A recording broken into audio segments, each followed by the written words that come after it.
अस्सलाम वालेकुम नाज़रीन, भारत से मिली आवाज़ के ख़ुसूसी बुलेटिन आलमी शब रोज़ में आपका खैर मक़दम है। मैं अब्दुल वहाब। इस बुलेटिन में हम मुख्तसर लेकिन नहायत अहम ख़बरों को तफसील से देखेंगे, लेकिन उससे पहले एक नज़र ख़बरों की अहम सुर्खियों पर। ज्ञानवापी मस्जिद मामले की अदालती कार्रवाई किस तर्ज पर होगा, इसका होगा आज फैसला। मस्जिद को मुतनाज़ बताने एक और केस सुप्रीम कोर्ट में दायर। मुस्लिम इबादत गाहों को निशाना बनाने की साजिश महाराष्ट्र तक पहुंची। पुणे में खिलजी दौर की दरगाहों को महाराष्ट्र नवनिर्माण सेना ने बताया मंदिर।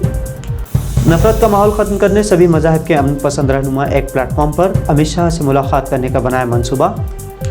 आज़म खान की रिहाई के बाद बेटे अब्दुल्ला आज़म ने लिया रुकन असम्बली का हलफ। जौहर यूनिवर्सिटी की इमारत मुनहदम करने फ़िरक़ा परस्तों की तैयारी।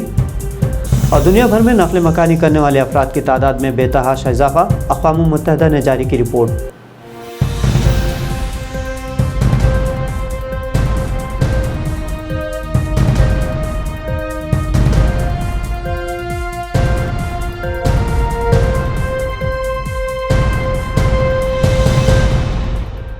वाराणसी अदालत में ज्ञानवापी मस्जिद को मुतनाज़ा मकाम बनाने की साजिश के तहत दायर किए गए केस की सुनवाई आज मंगल को दोपहर से दोबारा शुरू हो गई।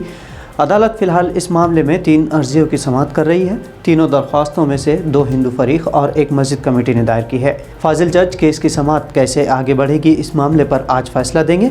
शरपसंदों की जानिब से मस्जिद की जगह पूजा और वज़ू खाने में मौजूद फव्वारे को शिवलिंग बताकर पहले पूजा की इजाज़त मांगी गई है, जबकि मस्जिद कमेटी ने इबादत गाहों के एक्ट 1991 के हवाले से इस मामले पर फैसला करने कहा है। मस्जिद कमेटी के इस मुतालबे के खिलाफ बीजेपी लीडर और वकील अश्विनी उपाध्याय ने सुप्रीम कोर्ट में एक और दरख्वास्त दायर करते हुए मस्जिद कमेटी की दरख्वास्त को खारिज करने का मुतालबा किया है। यहाँ एक बात काबिल गौर है कि गुज़िश्ता साल 2021 में अश्विनी उपाध्याय ने इबादत गाहों के क़ानून को ख़त्म करने सुप्रीम कोर्ट में चैलेंज किया था, जिससे वाज़ेह होता है कि हिंदुत्व हामी तंजीमें पहले ही से मसाजिद को निशाना बनाने की तैयारियाँ करती रही हैं।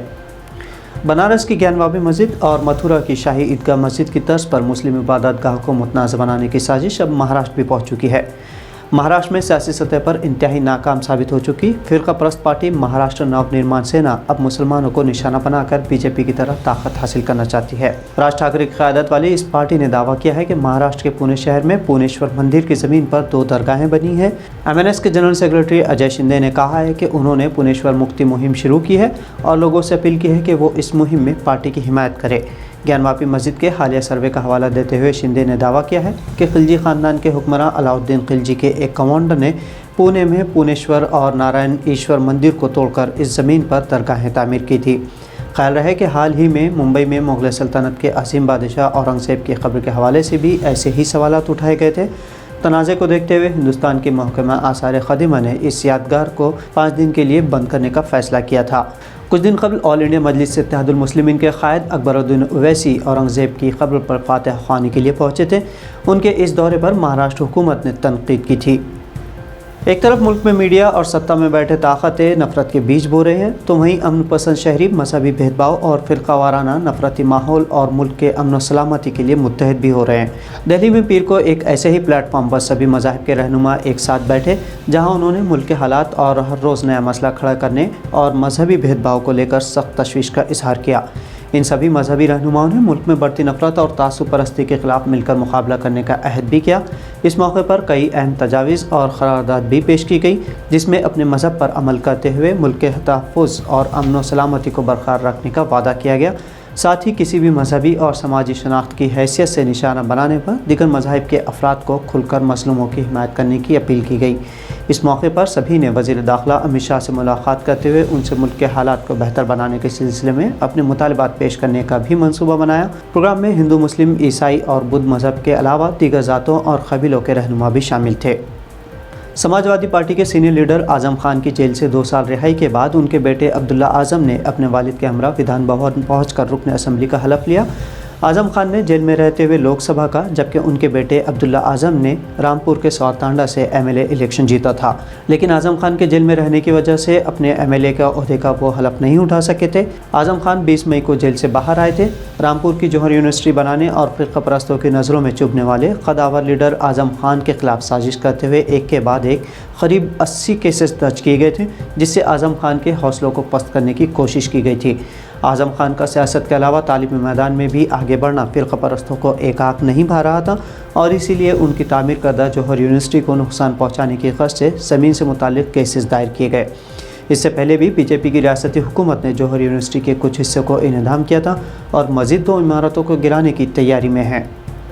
ناظرین، اب بین الاقوامی پس منظر سے اہم خبروں کو دیکھتے ہیں اور سب سے اہم خبر چین سے، جہاں مسلم اقلیتوں کو نشانہ بنانے کی تفتیش کرنے اقوام متحدہ کے انسانی حقوق کی کمشنر میشیل بیچلیٹ نے پیر کے روز سے چین کا دورہ شروع کر دیا ہے۔ گزشتہ 17 برسوں میں چین کا دورہ کرنے والی اقوام متحدہ کی انسانی حقوق کی وہ پہلی کمشنر ہے۔ اس دوران وہ مسلمانوں کے خطے سنکیانگ بھی جائیں گی۔ امریکہ کی جانب سے چین پر الزام ہے کہ وہ اس شمالی مغربی خطے میں اقلیتی ایقور مسلمانوں کے خلاف انسانی حقوق کے خلاف ورزیاں جاری رکھے ہوئے ہیں۔ میشیل بیچلیٹ وہاں کی صورتحال کا آزادانہ جائزہ لینا چاہتی ہے۔ ناظرین، یہ دور ترقی یافتہ دور کہلایا جاتا ہے، جہاں انسان چاند اور مریخ کی بات کرتا ہے، لیکن جس دنیا میں فی الحال وہ زندگی بسر کر رہا ہے اس کو پرامن تک نہیں بنا سکا ہے۔ ایک حالیہ رپورٹ سے واضح ہوتا ہے کہ دنیا بھر میں تنازعات، تشدد، انسانی حقوق کی خلاف ورزیوں اور ظلم و ستم سے فرار اختیار کرنے والے افراد کی تعداد 100 ملین سے زائد تجاوز کر گئی ہے۔ اقوام متحدہ کے پناہ گزینوں کے ادارے UNHCR نے اپنی ایک تازہ رپورٹ پیش کرتے ہوئے کہا ہے کہ سن 2021 کے آخر تک دنیا بھر میں بے گھر ہونے والے افراد کی تعداد 90 ملین ریکارڈ کر چکی ہے، جس میں روسی حملے کے بعد اس تعداد میں مسلسل اضافہ ہوا ہے۔ پناہ گزینوں کے لیے اقوام متحدہ کے ہائی کمشنر فلپو گرانڈی نے اس پیش رفت کو انتہائی تشویشناک قرار دیا ہے۔ ان کے مطابق یہ ایک ایسا ریکارڈ ہے جو کبھی قائم نہیں ہونا چاہیے تھا، لیکن طاقت اور ہتھیاروں کے نشے میں مغرور نام نہاد مغربی طاقتوں کے حکمراں انسانیت سوز جرائم سے کہاں باز آنے والے۔ گزشتہ ایک دہائی میں بین الاقوامی مسلح تنازعات دگنا ہو گئے ہیں، اس طرح کا کہنا ہے ہتھیاروں کی خرید و فروخت پر نظر رکھنے والے عالمی ادارے SIPRI کا۔ بین الاقوامی تھنک ٹینک SIPRI کا کہنا ہے کہ دنیا ایک ایسے دور کے لیے تیار نہیں ہے جہاں مسلح تصادم تباہی کا سبب بن رہے ہیں۔ رپورٹ میں کہا گیا ہے کہ ایک پیچیدہ ماحولیاتی بحران اور تاریک تر سیکیورٹی پالیسیاں ایک دوسرے کو خطرناک طریقے سے تقویت پہنچا رہے ہیں۔ رپورٹ کے مصنفین کا کہنا ہے کہ دنیا میں ایک بین الاقوامی ایمرجنسی کی صورتحال پیدا ہو چکی ہے۔ SIPRI کے مطابق کوئی عالمی منصوبہ بندی نہ ہونے کی وجہ سے دنیا اس دوہرے خطرے سے دوچار ہے۔ SIPRI کا کہنا ہے کہ بیشتر حکومتیں اس بحران کی شدت کا اندازہ لگانے میں ناکام رہی ہیں یا انہوں نے جان بوجھ کر ان مسائل کو نظر انداز کر دیا ہے، جس نے حالات کو مزید ابتر بنا دیا ہے۔ تو ناظرین، ملی وائس کے عالمی شب روز بلیٹن میں یہ تھی بھارت اور دنیا سے اہم خبریں۔ آپ سے جلد ہوگی ملاقات نئی سٹوریز کے ساتھ، تب تک عبدالوہاب کو اجازت دیجیے اور آپ خبروں کو شیئر اور چینل کو سبسکرائب کرنا نہ بھولیں۔ اللہ حافظ۔